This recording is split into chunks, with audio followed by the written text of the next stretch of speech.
အိမ်မှာလေရှင်းနေမရှိကိုမလိုတဲ့ဟာတွေကိုထုတ်ပြီးတော့ကျမအခုဘာလုပ်လဲဒီလားဒီမှာ clothing and shoe ဆိုတဲ့နေရာကိုထည့်မယ်နော်ဒါလေးကအဝတ်အစားတွေဖနက်တွေ recycle တွေထည့်မဲ့နေရာဟုတ်တယ်ဟိုက good way လေးမသွားချင်တော့ဒီနေရာမှာပဲထည့်တော့မယ်ဒါနီးနီးနားနားမှာထည့်မလို့အခုဒီမှာကျမသမီးတို့မသုံးတဲ့အယုတ်လည်းအကုန်ထည့်မယ်လीနော်ဒီထုတ်ပြစ်ထက်ကျမအားရအားသူဒီလိုလာလောက်တာသူကငါလွတ်ပြမဲ့ပစ္စည်းကိုလာလို့နေတာသူကလွတ်ပြရမှာသူကလက်မျိုးလို့တဲ့ကဲပို့တယ်ဟိုထဲသွားထည့်သွားမထည့်ဘူးလားဘာမလို့လဲ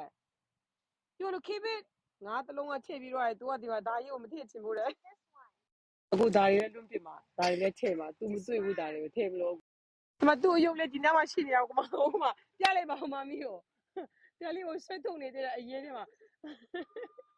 လွတ်ပြမဲ့အယုတ်ဒီမှာဒီနားရှိနေတာဒီအမိုက်အိတ်ထဲမှာရုံပဲနော်ဘာမှမခက်ဘူးဒီမှာအဝတ်တွေအဟောင်းတွေဒီကဲစွတ်ထည့်လိုက်ရုံပဲဒီလိုလေးကဲကျမဆက်ပြီးတော့ထည့်လိုက်ပါဦးမယ်နော်ဒီမှာဒါလေးတွေကဆောင်းတွေပေါ့နော်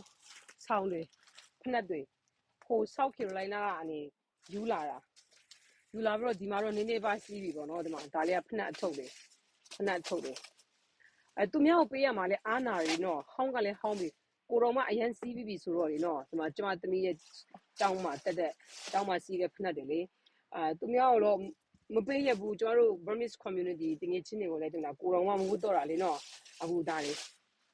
ကိုတော့ထည့်မှာဖြစ်ပါတယ်ကဲကျမဆက်ပြီးတော့ထည့်လိုက်ပါမှာထည့်ဆရာလေးအရန်များတယ်ဆိုတော့နော်အဲ့ဆိုအမေရိကမှာနေတဲ့မိသားစုတွေကိုသားသမီးတွေမစောတော့တဲ့အယုတ်တွေကိုသားသမီးမိုးတော့တဲ့အဝတ်အဟောင်းတွေကိုမိုးတော့တဲ့အဝတ်အဟောင်းတွေကိုအမိုက်ပုံးတဲ့မထည့်ကြပါနဲ့ကျမအမြဲလိုပြောတယ်နော်အဲ့လိုပဲအဲ့ဒီပစ္စည်းတွေအဝတ်အစားတွေဖနက်တွေအယုတ်တွေကိုအခုလိုမျိုး clothing and shoe and toy ဆိုတဲ့အဲ့လို box အစင်းရောင်မှာ